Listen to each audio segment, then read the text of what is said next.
Assalamualaikum warahmatullahi wabarakatuh. Cerita ini diambil dari kisah-kisah Bani Israel yang ada di dalam Al-Quran.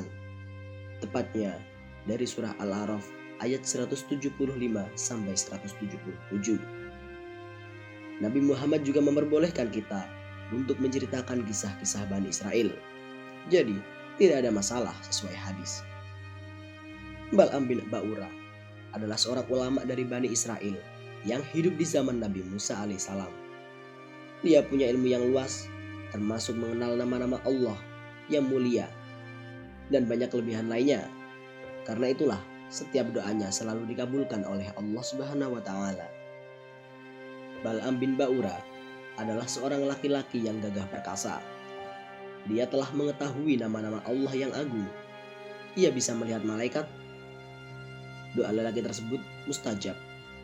Apapun yang ia minta, Allah pasti mengabulkannya. Hanya saja, saat ia mendoakan untuk keburukan Nabi Musa, ia gagal.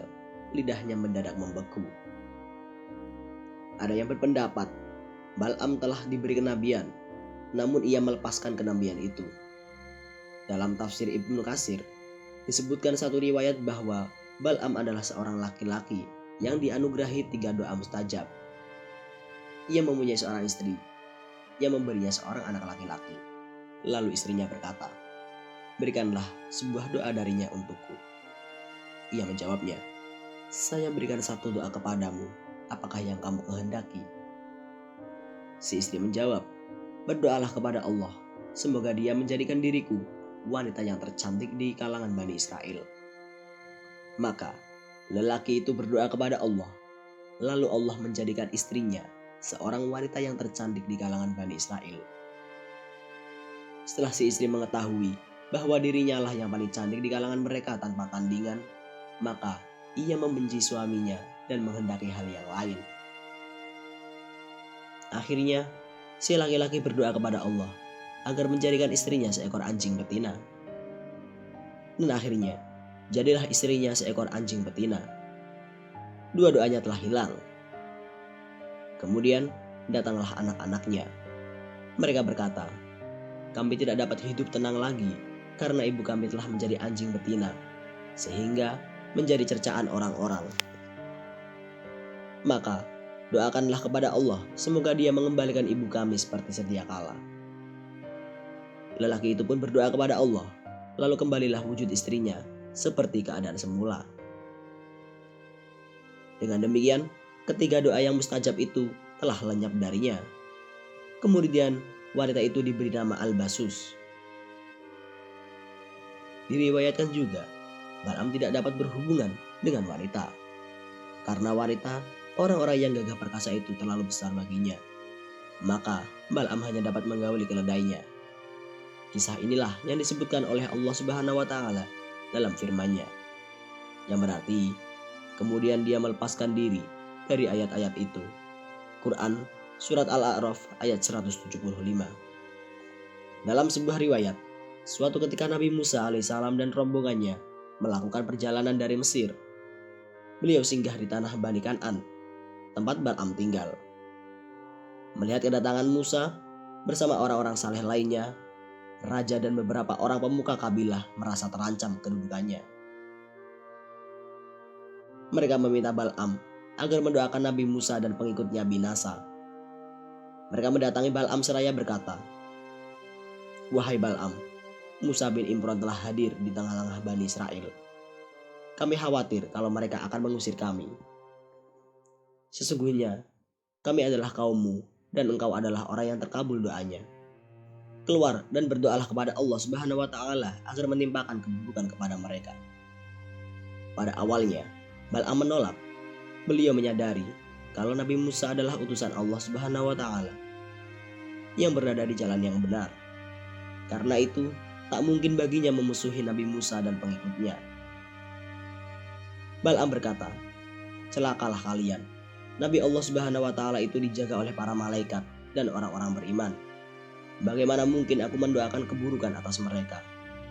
Sedangkan kelebihan yang aku miliki ini juga dari Allah Subhanahu wa taala. Jika aku berdoa kepada Allah supaya menolak Musa berikut orang-orang yang menyertainya, niscaya lenyaplah dunia dan akhirat. Tetapi karena dahsyatnya bujuk rayu sang raja yang akan memberikan harta dan kedudukan padanya, istrinya pun goyah dan meminta agar Bal'am menerima tawaran tersebut. Yang akhirnya iman Bal'am pun ikut goyah dan tak kuasa menolaknya. Lalu Bal'am bin Ba'ura pun bergabung bersama Raja Zalim, sehingga Allah Subhanahu wa Ta'ala mencabut semua kemuliaan yang ada padanya. Bal'am kemudian menaiki keledainya menuju Bukit Husban. Dari sana ia dapat melihat Nabi Musa dan para pengikutnya. Baru berjalan beberapa langkah, keledainya pun menderum, tak mau jalan. Bal'am pun turun dan memukulnya. Awalnya keledai itu tak mau jalan, tetapi karena dipukul keras, keledai itu pun berdiri lagi. Baru berjalan beberapa langkah, keledai itu berhenti lagi. Lalu dipukulnya lagi kembali hingga berdiri. Selanjutnya, keledai itu terus menolak tak mau jalan. Ketika ia kembali menyiksa keledainya, maka Allah Subhanahu wa Ta'ala mengizinkan keledai tersebut berbicara padanya. Keledai itu berkata, "Celaka engkau wahai Bal'am, kemana engkau hendak pergi? Tidakkah engkau melihat para malaikat di hadapanku menolak? Apakah engkau hendak pergi kepada Nabi Allah Subhanahu wa Ta'ala dan kaum mukminin untuk mendoakan keburukan kepada mereka?" Namun Bal'am yang sudah bergabung dengan Raja Zalim itu tak peduli dan terus memukulnya. Allah Subhanahu wa Ta'ala membiarkan keledai itu berjalan hingga sampailah di hadapan Nabi Musa alaihissalam dan juga para pengikutnya. Sesampainya di tempat yang cukup dekat untuk bisa melihat Bani Israel, keledai yang ditungganginya malah menderum dan enggan melanjutkan perjalanan. Bal'am pun marah lagi dan terus memukulinya. "Kenapa kau pukul aku? Aku diperintahkan untuk berhenti di sini. Di depanku ada kobaran api yang menghadang." Atas izin Allah, keledai itu bisa berbicara lagi. Bal'am kembali menghadap raja. Ia melaporkan perihal keledainya yang tiba-tiba tak terkendali dan bisa bicara. Sayangnya, raja tak mau tahu. Masa bodoh, pikirnya. Kutuk saja Musa, nanti ku gantung dia, katanya. Akhirnya, Bal'am mau mengikuti kemauan raja. Ia berdoa kepada Allah Subhanahu wa Ta'ala agar Nabi Musa tidak bisa memasuki kota Balqa. Tidak tanggung-tanggung, agar lebih ampuh, Bal'am menyebutkan nama-nama Allah dalam doanya. Benar saja, doanya pun dikabulkan. Kemudian Bal'am pun mulai mendoakan keburukan Nabi Musa alaihissalam dan para pengikutnya. Tetapi tidaklah ia mendoakan keburukan kepada mereka, melainkan Allah Subhanahu wa Ta'ala memalingkan lisannya sehingga mendoakan kebaikan kepada Nabi Musa dan Bani Israel. Melihat doanya yang terbalik, kaumnya pun langsung protes. "Wahai Bal'am, apakah engkau tahu apa yang engkau lakukan? Engkau hanyalah mendoakan kebaikan kepada mereka dan mendoakan keburukan kepada kami. Inilah yang tidak aku kuasai. Ini sesuatu yang telah Allah Subhanahu wa Ta'ala tentukan." Kemudian lidahnya menjulur sampai ke dadanya. Lalu ia mengatakan, "Sekarang telah hilang dariku dunia dan akhirat. Tidak tersisa lagi selain makar dan tipu daya. Maka aku akan membuat makar dan tipu daya untuk kalian." Allah Subhanahu wa Ta'ala menurunkan berbagai macam bencana, seperti penyakit menular yang menewaskan lebih dari 70.000 orang dan menjadikan lidah Bal'am menjulur seperti seekor anjing. Begitulah kemurkaan Allah Subhanahu wa Ta'ala terhadap Raja Zalim dan ulama yang rela menjual agamanya demi harta dan kedudukannya. Allah Subhanahu wa Ta'ala hinakan mereka seperti seekor anjing yang setia pada majikannya. Diberi peringatan ataupun tidak, ia akan tetap menjulurkan lidahnya. Begitulah nasib ulama yang rela menjual agamanya demi harta, jabatan, dan orang yang membayarnya. Semoga Allah Subhanahu wa Ta'ala kuatkan iman Islam kita, bisa istiqomah melaksanakan perintah dan menjauhi larangan-larangannya. Amin ya rabbal alamin. Kita berlindung kepada Allah Subhanahu wa Ta'ala dan meminta petunjuk padanya, sebaik-sebaiknya pelindung dan penolong serta pemberi petunjuk. Kisah Bal'am bin Ba'ura dan Nabi Musa tersebut di atas adalah implikasi negatif yang timbul ketika seorang ulama terlalu dekat dengan kekuasaan. Bal'am dalam konteks ini terjebak di dalam gemerlap panggung kekuasaan dan melupakan posisinya sebagai seorang ahli hikmah atau aktor intelektual yang mestinya memperjuangkan kebenaran alih-alih kepentingan raja. Jauh sesudah itu, pengalaman umat Islam menunjukkan bahwa aliansi ulama dan kekuatan menjadi akar pokok kemunduran Islam yang terjadi sejak abad ke-11.